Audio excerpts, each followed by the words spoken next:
Samuel was born into a world where his life was owned before he could speak, in the deep heart of Alabama's plantation system. There was no record of his birth beyond a mark in a ledger, no celebration, no name spoken with tenderness.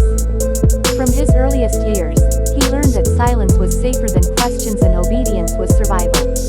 Yet even as a child, Samuel carried something that could not be trained out of him. He worked without complaint, endured punishment without tears, and followed orders with unsettling calm.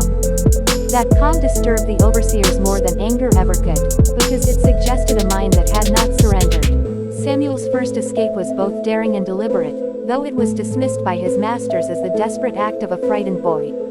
He slipped away under the cover of night, moving silently through the dense swamps and forests surrounding the plantation. For 3 days, he navigated by instinct, evading patrols and relying on nothing but his wits and the terrain. Yet, when the moment came, he returned on his own, stepping back into the very chains he had sought to escape. His return bewildered everyone. It was a statement louder than words. Freedom was within his grasp, but control over his life was still his to command. Over the years, Samuel's escapes became increasingly bold and methodical, each one more daring than the last. He vanished into forests, swamps, and distant towns, always studying the patrols, learning the terrain, and testing the limits of the overseer's control.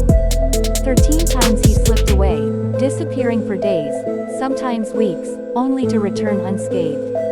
Each escape was a calculated act, not of recklessness but of strategy. His masters began to fear him, calling him the most dangerous man in Alabama, not for violence, but because Samuel exposed the fragility of their power. With every return, he shattered the illusion that chains could contain a determined mind. Samuel's decision to return after each escape was as deliberate as the escapes themselves. He understood that fleeing alone would not dismantle the system that enslaved him. Returning allowed him to wield fear as a weapon. Each reappearance unsettled his masters, forcing them to question their control and exposing the weaknesses in their surveillance and authority. Among the other slaves, his courage became a quiet inspiration, a symbol that defiance was possible even under brutal oppression. Samuel's returns were more than acts of rebellion.